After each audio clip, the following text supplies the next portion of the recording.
안녕하세요. 민원연의 미디어 탈곡기 28회 시작하겠습니다. 와. 예, 저는 민원연의 김원경 사무처장이고요. 미디어 탈곡기의 탈곡기 주인 이장입니다. 네, 저는 민원련 배당 활동가고요. 알바를 구하는 부녀회장입니다. 주말에만 할 수 있습니다. 네, 우리 청취자 여러분들이랑 민원연 회원분들 중에 혹시 사업장에 알바 필요하시면 네, 제가 또 아주 성실하게. 네, 못하는 일이 없는 우리 배당 그럼요, 활동가. 네, 저희 청년회장 이봉활동입니다. 저는 알바 안 합니다. 예, 체력이 워낙 좋으셔가지고요. 주말에 알바할 수 없습니다. 민원연의 전속 노예이기 때문에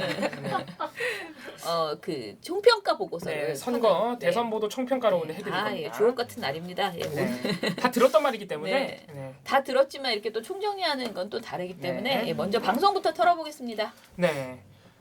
뭐 신문 방송 제가 볼 때 신문 방송 양쪽 다 심각했습니다 이번 대선 보도는. 근데 아마 신문은 잘 모르겠는데 방송은 MBC TV조선 제외하면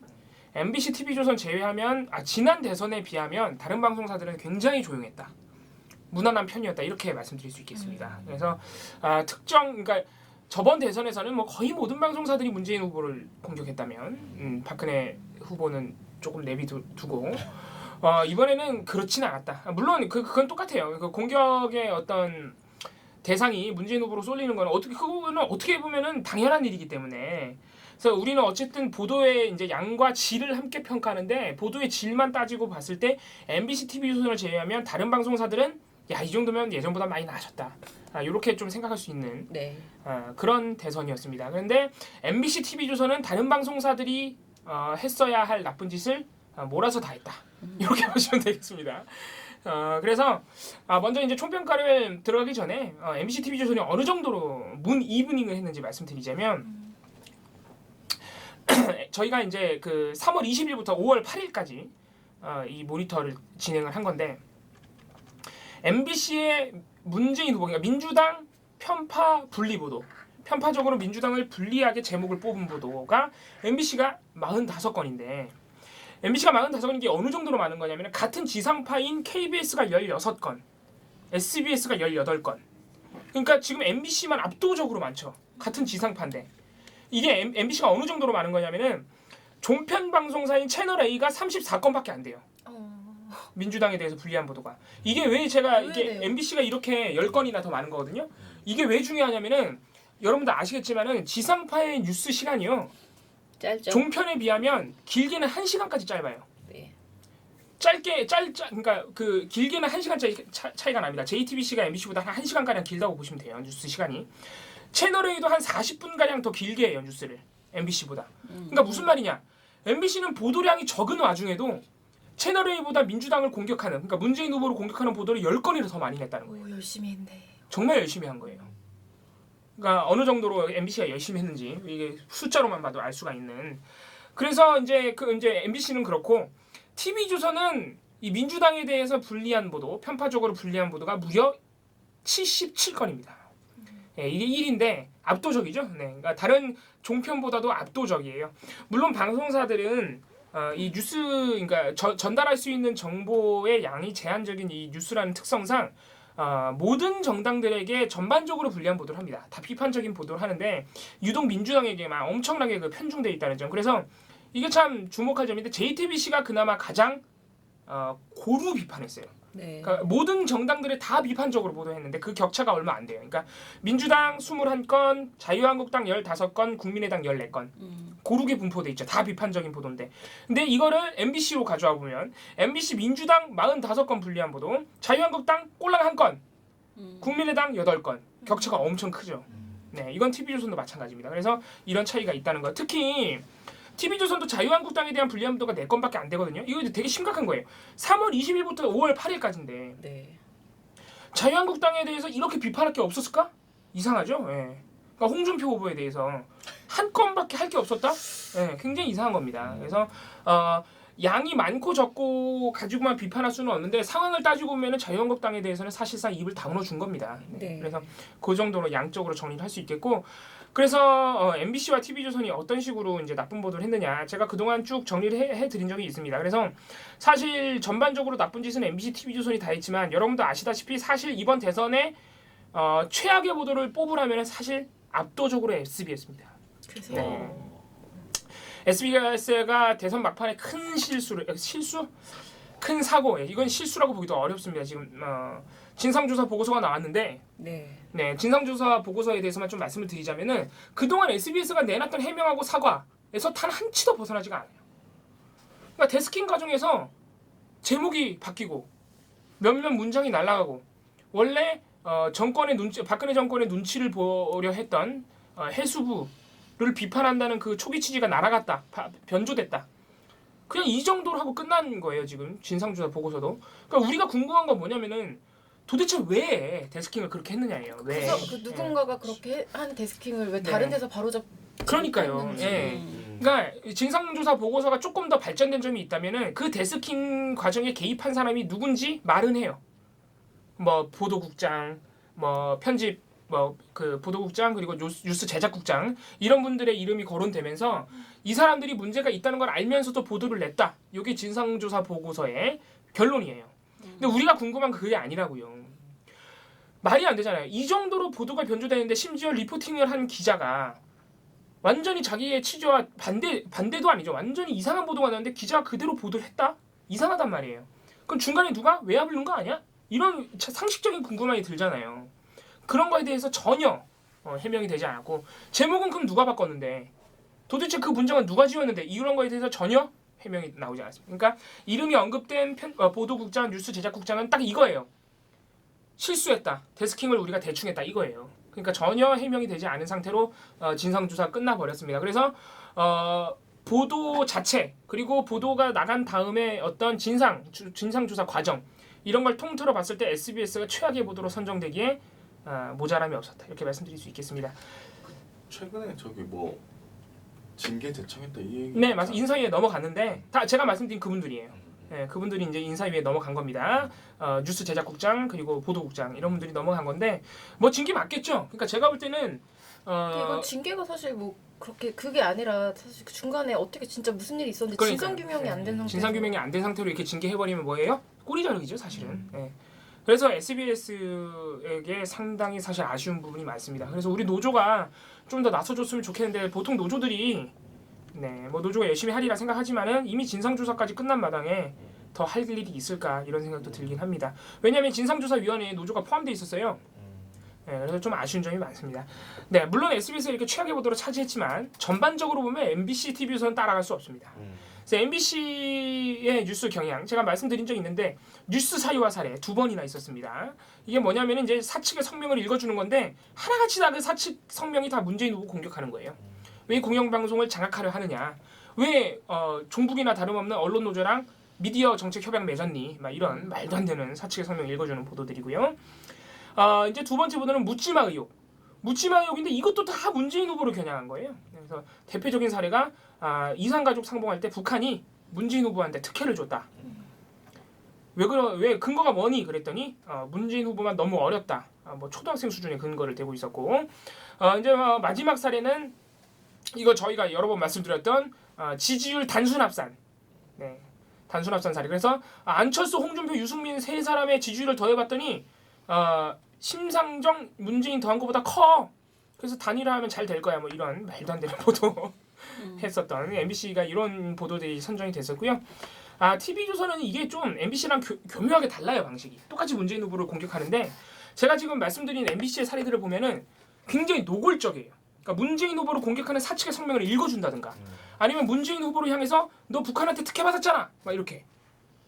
그리고 아무튼 막 되게 노골적이죠. 문재인을 난 싫어해. 이게 막 눈에 보이잖아요. MBC는 그렇지 않아요. 문재인 후보를 직접 공격하지 않습니다. MBC가 아니라 TV조선. TV조선은 간접적으로 공격해요. 간접적으로. 그래서 하는 그 TV조선의 보도 경향이 뭐냐면은 송민순 논란을 굉장히 많이 보도해요. 막 다른 방송사들에 비해서 한 2배 넘어가요. 막 MBC보다는 3배가 많아요. 아무튼 굉장히 많이 보도를 합니다. 송민순 회고록 논란을. 이렇게 이제 우회적으로 이렇게 다른 간접적인 의혹을 많이 보도하고 또 하나가 다른 후보를 띄워요. 문재인 후보를 공격하는 게 아니라. 그래서 3월 말에 안철수 후보를 막 띄웁니다. 근데 안철수 후보가 지지율이 떨어졌잖아요. 4월 말에. 4월 말에 누굴 띄워요? 홍준표 후보를 띄워요. 이런 방식이 되게 간접적이죠. 문 후보를 직접 막 비판하고 막 그렇게 하진 않지만 이렇게 다른 후보를 이용하는 방식을 택했다. TV조선이 근데 홍준표 후보를 띄운 방식 중에 하나가 팩트 체크였는데 이거는 굉장히 반저널리즘적인 행태였습니다. 저희가 여러 번 말씀드렸지만 역시 팩트 체크를 한답시고 홍준표 후보가 주장하면 다 진실이야. 예, 이게 조선일보에서도 문제가 됐던 점이죠. 다 진실인데 이걸 그냥 진실하고 너무 양심이 찔리잖아요. 그러니까 다 일부만 진실.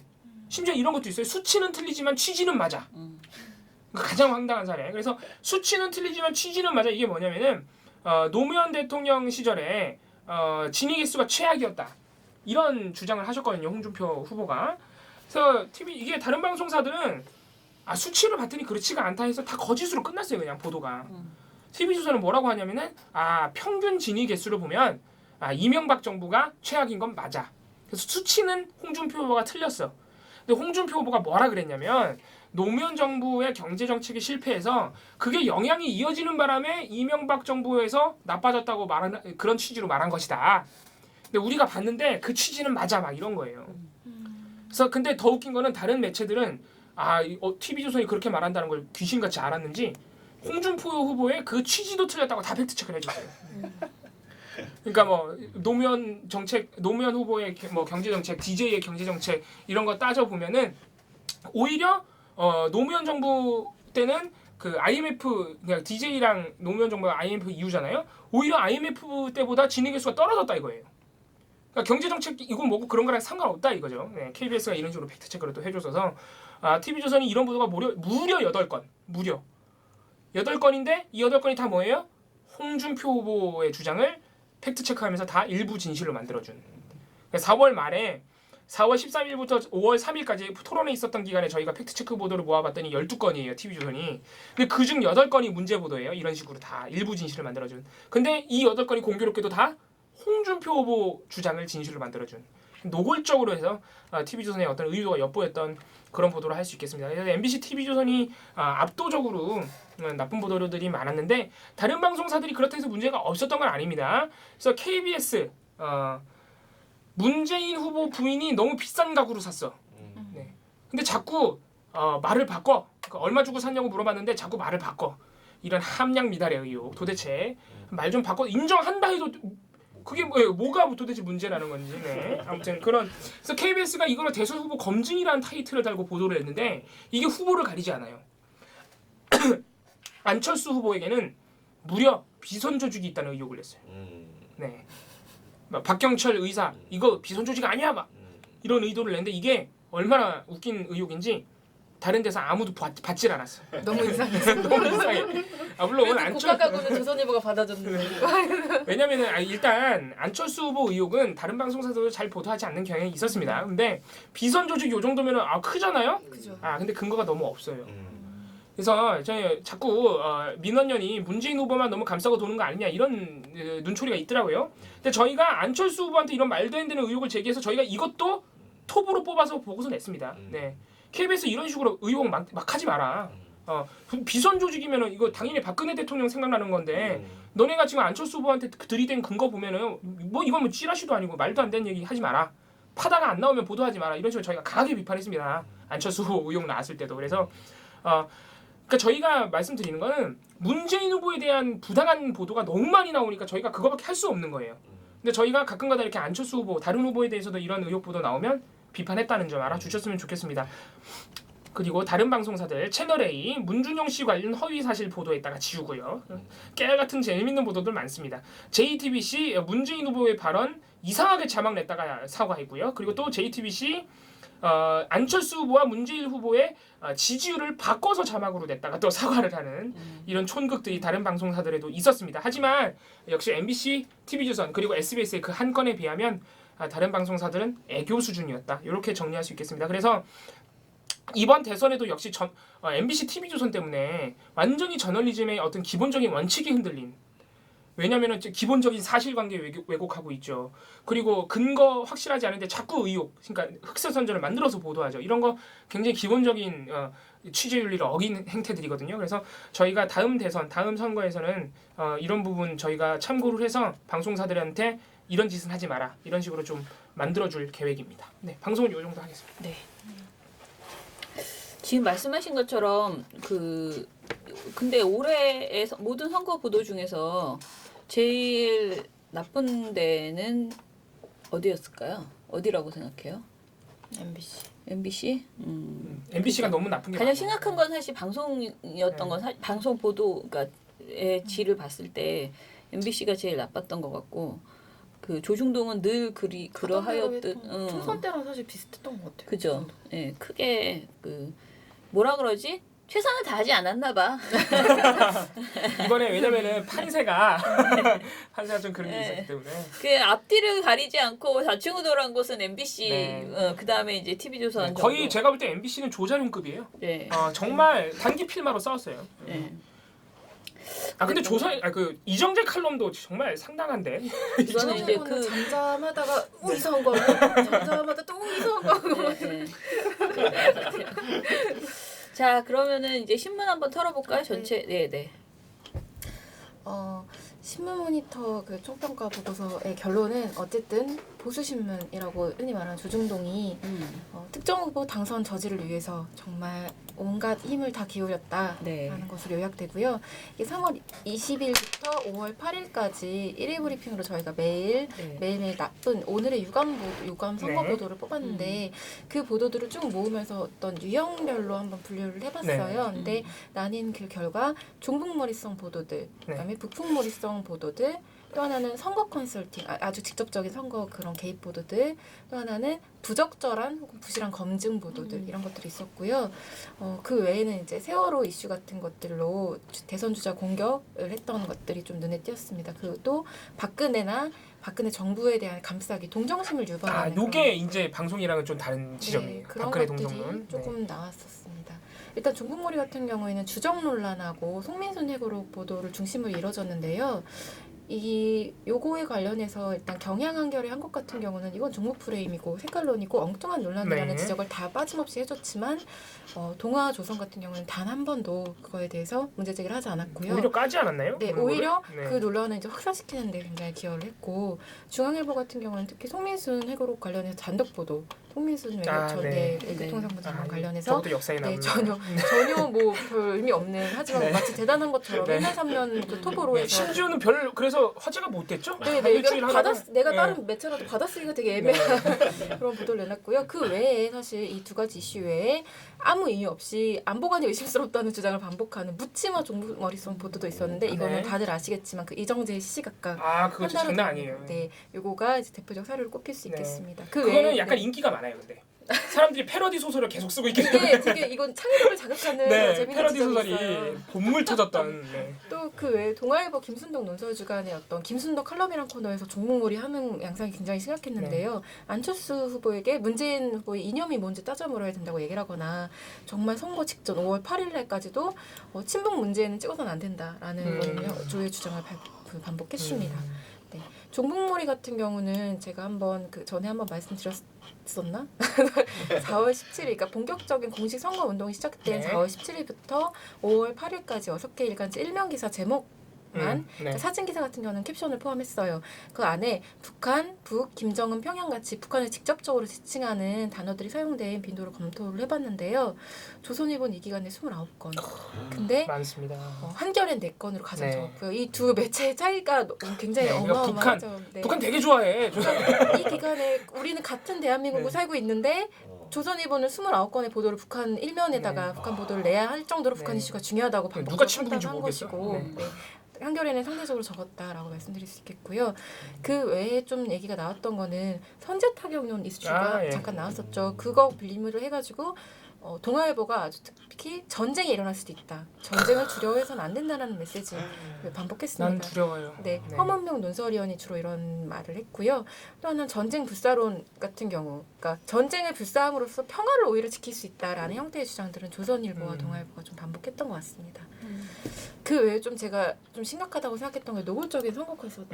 네. 그러니까 이영작 씨 생각나네요. 맞아요. 네. 그거 있습니다. 네, 그러니까 이영작 칼럼 같은 경우는 완전히 그러니까 뭐 누구 편을 드는 수준을 넘어서서 아예 흑색 선전을 해야 되고 아니 저거는 네, 저 심의위원회 거기 신고해야 되는 거 아닙니까? 네. 안보 불안을 부추기라고 이렇게 그런 소스를 막 제공하고 네. 컨설팅 하는 것 자체가 좀 놀라웠고요. 그 외에 성과 컨설팅은 사실 대부분이 단일화 요구였습니다. 네. 전에 한번 말씀드렸겠지만 송평리 논설위원이 아주 재미있는 연대에 대한 여러 가지 정의들을 반복하면서 뭐 발가락이 닮았다 라는 소설 봤지 발가락 찾아야 된다 대부분 그런 건 귀여워요. 발가락이라고 그래도. 그런 네. 말하고 네. 연대란 싫어도 더 싫은 편 네. 앞에서 하나인 척 하는 거니까 네. 사랑하거나 귀여워. 우정을 네. 나누지 말고 연대를 MBC처럼 지지율 더하진 않았잖아요. 네, 그런 것들을 했고요. 또 하나 좀 문제가 됐던 건 부적절한 혹은 부실했던 검증 보도들인데 이게 조중동 같은 경우는 거의 검증 보도의 대부분이 문재인 후보 그리고 아들 취업 특혜 의혹 관련 네, 보도에 네. 좀 집중이 됐던 네. 것 같습니다. 일관적인. 네, 이 자체가 어떤 문제가 있느냐 전에 말씀드렸지만 해소되지 않은 의혹 그리고 해소된 의혹 그리고 더 규명할 수 없는 그 지점들 같은 것들을 전혀 분류하지 않고 계속 반복적으로 이야기를 꺼내는 데 의의를 둔다는 느낌의 어떤 저 검증 보도를 내놨었고요. 반대로 안철수 후보 관련된 의혹들은 거의 많이 나오지 않았고 뿐만 아니라 나온다 하더라도 문재인 후보 관련 의혹이랑 나란히 배치되면서 뭔가 물타기 됐던 것 같습니다. 그 네. 아까 말씀하셨던 가구 고가 가구 네네. 의혹 같은 것도 이게 지면에 한쪽에는 안 후보 그 부인의 세월대 채용 특혜 의혹 보도가 있고 똑같은 사이즈로 옆에는 문 부인이 산 가구 해명 오락가락. 그러니까 그게 급이 같냐고. 네 그런 식으로 배치를 했었고. 아니 얼마 주고 샀는지 니는 왜 궁금한 건데? 중앙일보가 좀 자주 쓰는 스킬 중에 하나가 안철수 후보 관련된 의혹은 이상하게 다 가짜 뉴스라고 좀 치부하는 경향성이 있었어요. 맞아요. 네. 그리고 홍준표 후보는 정말 검증 너무너무 부실했어요. 일단 동성애 혐오 발언. 보도가 안 나와. 보도가 네, 이건 아예 보도가 안 나왔어요. 나와. 동아조선 아예 보도 없었고요. 중앙일보 같은 경우는 에이즈가 동성애 탓이다 그 발언에 대한 팩트 체크를 했는데 10년 전에 비해서 감염자가 증가한 것이 맞고 동성애가 이성애랑 모두 에이즈의 원인이기 때문에 이걸 일부만 사실이라고 평가를 했어요. 그리고 경향 한겨레 같은 경우는 굉장히 이런 혐오 발언에 대한 우려를 많이 표했습니다. 네. 또 조선일보 같은 경우는 돼지발정제 그 논란에 대해서도 사실 지적을 한 건도 내놓지 않았습니다. 그냥 논란이 있다라고 소개하는 정도였고요. 또 4대강 녹조 뭐 이런 그 주장들 이런 거 팩트 체크한 건 한겨레 정도였다 말씀드릴 수 있겠습니다.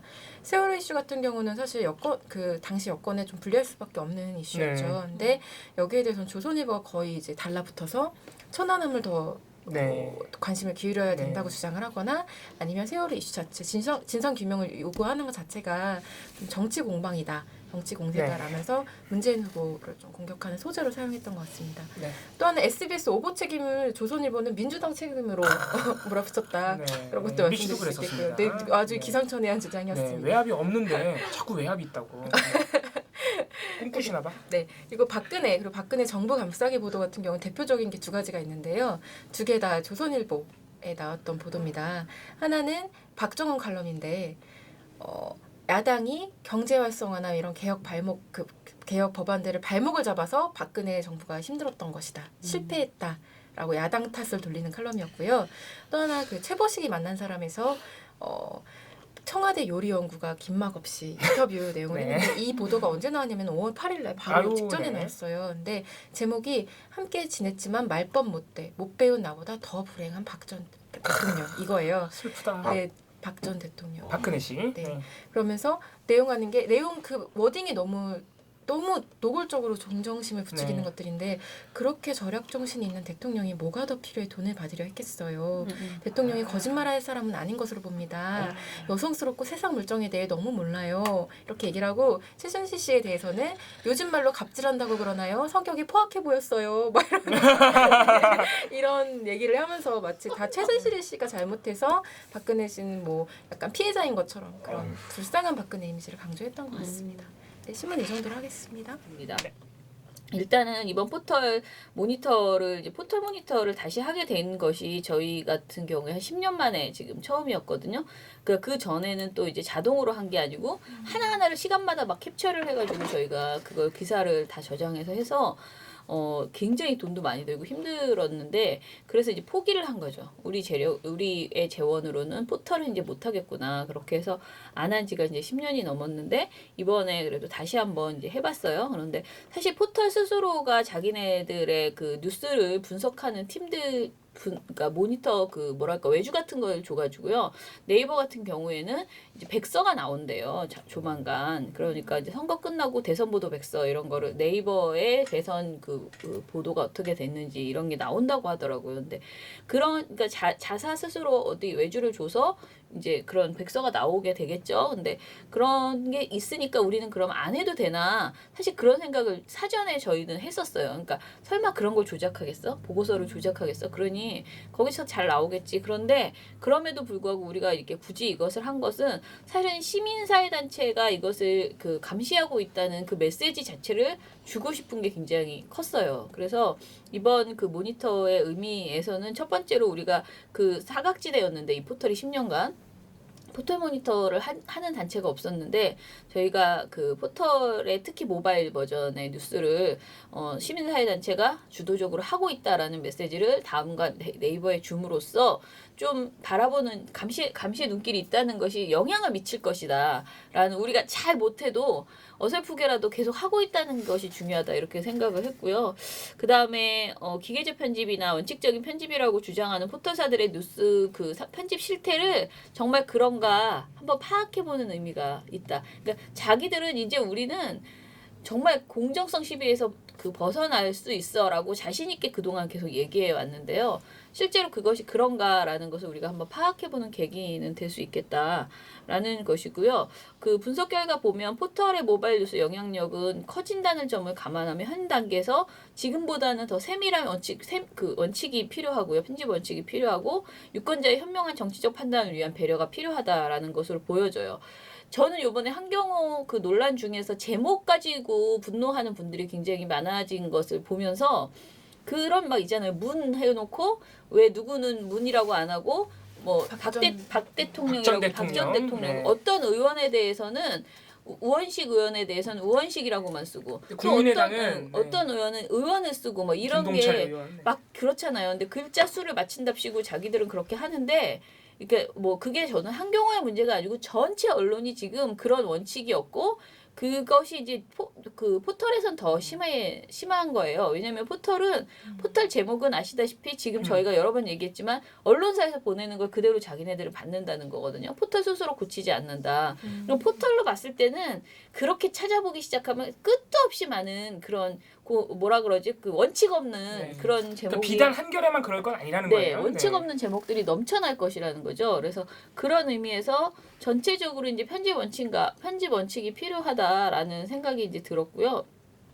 그리고 세 번째는 네이버와 다음에 포털 대선 운동 기간 그 모바일 뉴스에 한정된 사례이긴 하지만 장기적으로 이제 계속 모니터를 해야겠다. 민원연이 라는 그런 생각이 좀 들었어요. 그러니까 조금 그 모니터를 계속 하는 것이 의미가 있겠구나. 왜냐면은 이렇게 약간씩 몇 개씩 그 지적되는 이거 좀 공정하지 않아라고 지적되는 부분들이 이제 분명히 이제 있었기 때문에 그런 거고요. 그 다음에 이제 저희가 제안하는 것은 이거예요. 2018년 지방선거를 대응해서 또 선거가 이제 오니까 그래서 우리 스스로가 이제 모니터에 지금 이번에 굉장히 어설프게 했기 때문에 진짜 어설프게 했거든요.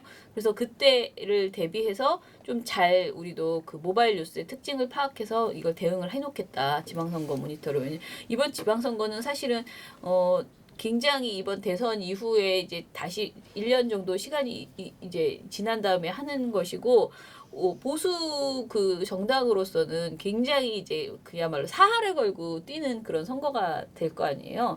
이거 굉장히 예민한 기존의 지방선거보다 훨씬 더 뜨거운 지방선거가 될 거라고 생각돼서요. 그때를 대비해서 모니터를 좀 철저히 해야겠다. 그 모니터 준비를 닥쳐서 하는 게 아니고 신문방송처럼 우리가 노하우가 좀 있지가 않은 거예요. 포털 모니터는. 그래서 그 부분은 좀 다듬어 놔야겠다라는 생각이었고요.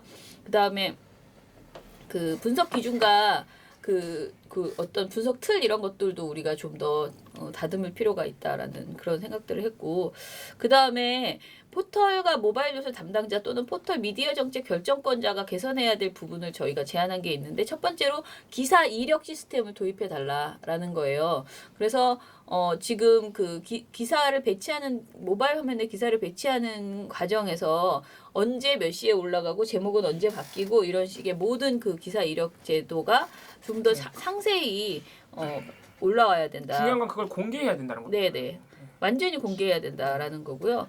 그다음에 이런 거를 좀 얘기했는데요. 모바일 뉴스와 관련된 주요한 데이터베이스를 공유하는 것이 필요하다라는 거예요. 그래서 네이버의 경우에 연세대학교와 자체적으로 모바일 뉴스 모니터 평가를 하고 있고요.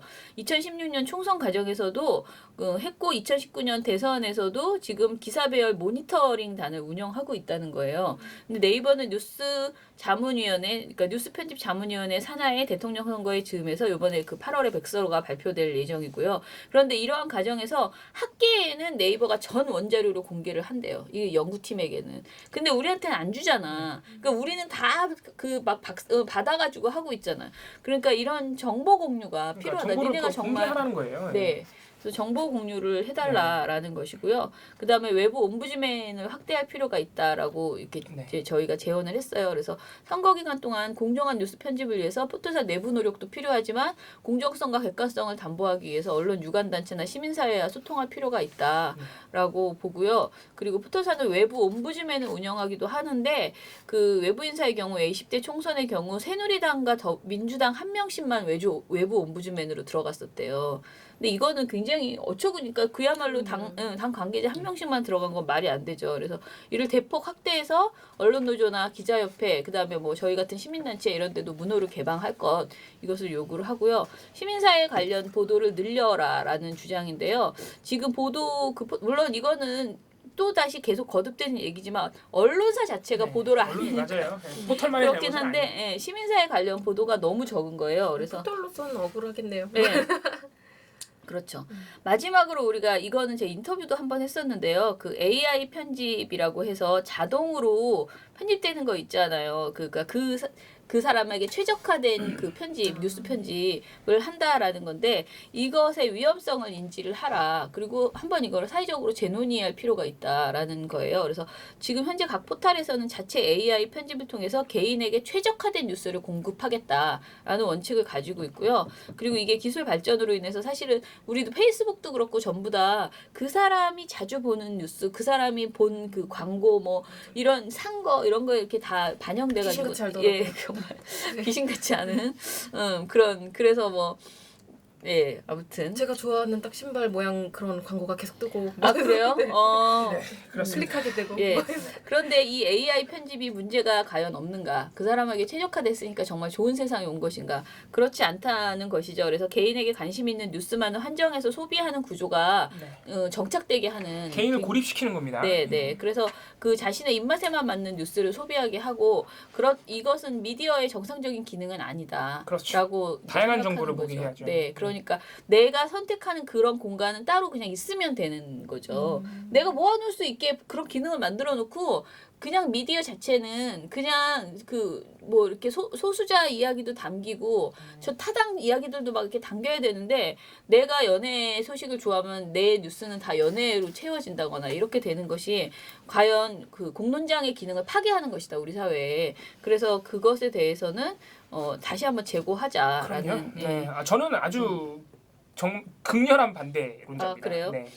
그다음에 뉴스 편집위원회라는 것이 있는데 이것에 시민사회가 참여를 해야 된다. 지금 뉴스 편집위원회 네이버 같은 경우에 9명의 명단 중에서 학계 법조계 정계가 망라되어 있는데 언론 관련 단체나 시민사회 단체의 사람은 한 명도 없다고 뉴스 편집위원회인데 그러니까요. 네. 그렇다고 합니다. 그래서 여기에도 이제 뭔가 그런 그 공유가 필요하다 이런 지적을 네. 했습니다. 이번에 뭐 이렇게 막 엄청 뭐라 그럴까요? 섹시한 결과는 나오지 않았지만은 네. 상당히 의미가 큰 사실 작업이었던 게 일단 이렇게 대대적인 형태로 우리가 뭐 처장님께서 대충 했다고 하셨지만은 굉장히 규모를 크게 한 거예요. 사실은 이렇게 본격화해서 작업을 한 것이 그래서 의미 있는 결과가 나왔다고 생각하고 그리고 아마 이렇게 완전히 제3자가 완전 그 당사자가 아닌 시민의 입장에서 이렇게 모니터링 작업이 시작된 게 제가 볼 때 아마 처음인 것 같습니다. 처음인 거라서 네이버에서 찾아왔어요. 저희 사무실에 기억나시는지 모르겠는데. 왜냐면 네. 저희가 질문을 보냈거든요. 네, 질의서를 근데 그분은 그것 때문에 온 게 아니었다니까요. 그냥 찾아오시 그냥 찾아오신 거예요.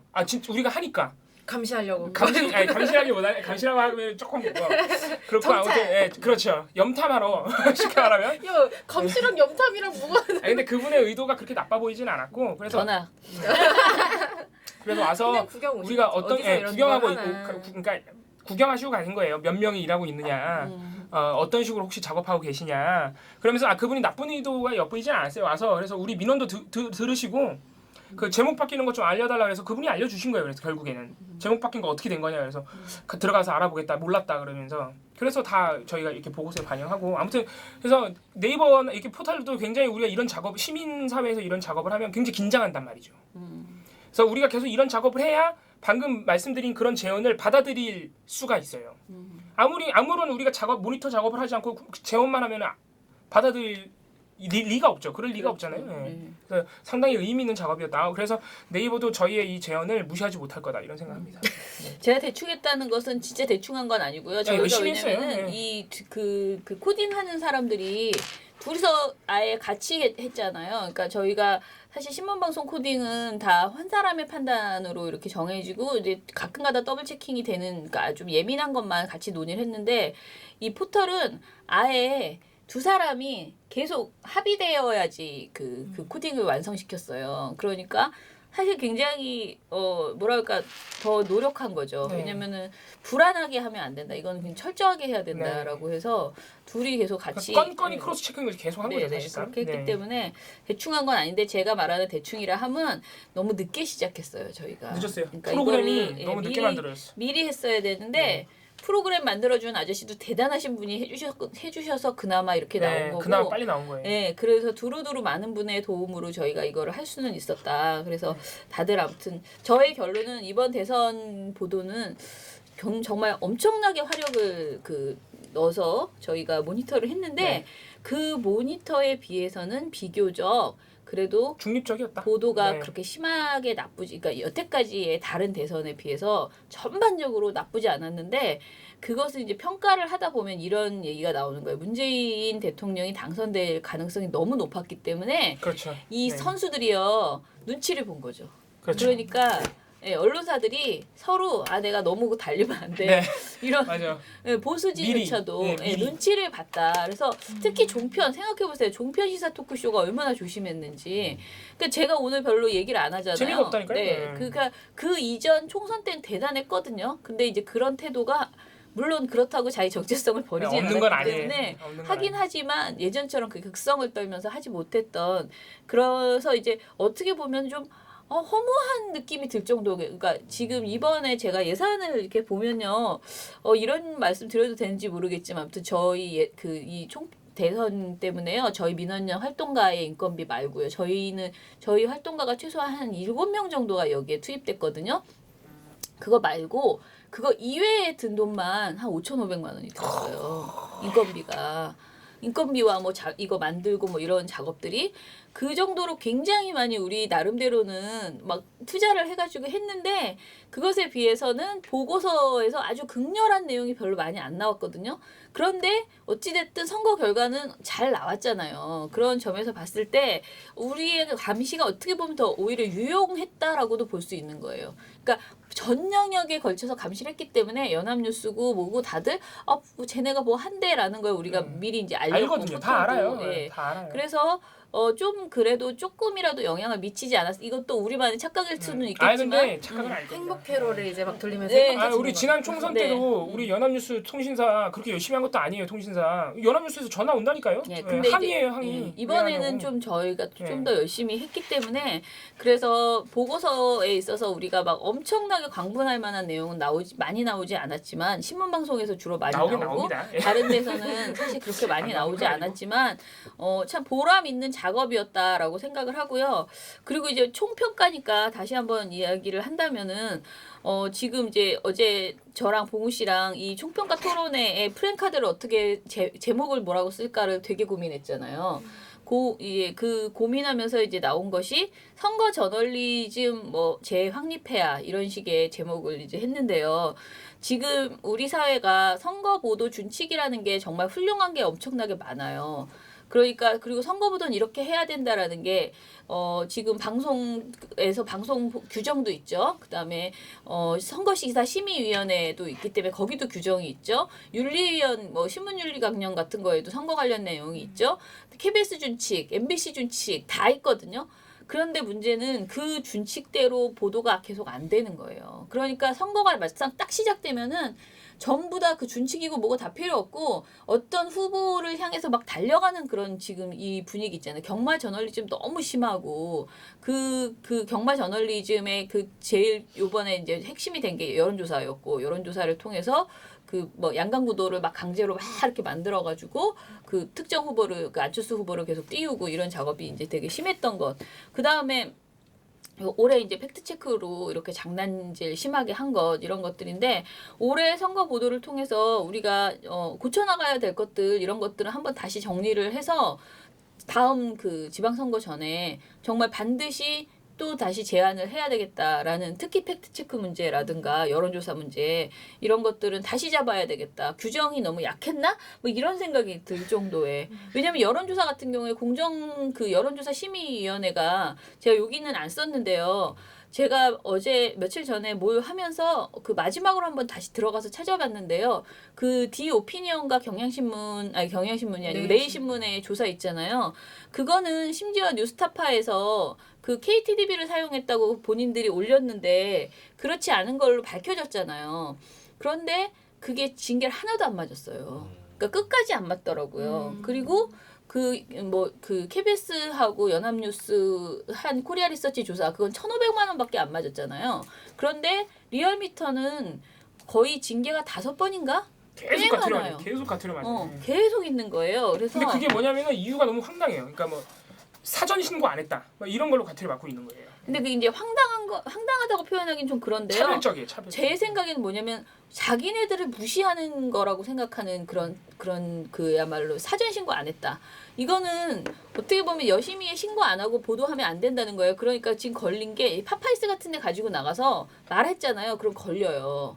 왜 신고 안 한 내용을 미리 얘기했느냐. 말하냐 이거예요. 그런데 이제 그런 거는 그렇게 중시해가지고 막 경고를 막 때리는데 막상 여론 형성에 엄청난 악영향을 미친 디오피니언 조사나 KBS 조사는 아예 제재가 안 들어갔어요. 제재 안 했거나 1,500만 원밖에 안 받는. 그래서 이 부분에 대해서는 우리가 좀 다 조정해 뭔가 이게 대책이 필요하다라는 다음 선거 때는 생각이, 그래서 그 네. 부분에 대한 모니터가 또 필요합니다. 네 그런 생각이 들었습니다. 그래서 반성할 부분 반성하고 그 기분 좋게 오늘 마무리를 하겠습니다.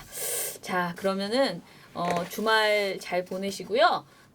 다음 주 월요일부터는 저희가 좀 변화된 민원연의 모습을 보였으면 좋겠다. 그래서 좀 쉬면서 어떻게 하면 좀 더 일을 쉽게 그러나 재미있게 할 수 있을까. 그리고 여러분들은 계속 다른 주제에 꽂혀 계시지만은 지금 MBC 상황이 정말 심각합니다. 그리고 정권이 교체되면 반드시 하고 싶었던 해고자 복직 문제나 언론 개혁 문제 정말 첩첩산중으로 쌓여 있어서요. 이런 문제들을 우리가 어떻게 풀어나갈 것인지 언론 단체로서 이것에 대해서 다음 주 월요일부터 이제 선거는 이제 있고 그것에 대해서 정진하는 그런 민원연이 되겠습니다. 자, 인사합시다. 민원연 미디어 탈곡기는 내일도 열심히 털어드리겠습니다. 탈탈탈 안녕. 아니 내일 아니죠. 다음 주. 그래 다시 민원연 미디어 탈곡기는 다음 주에도 열심히 털어드리겠습니다. 탈탈탈. 탈탈탈 주말 잘 보내세요.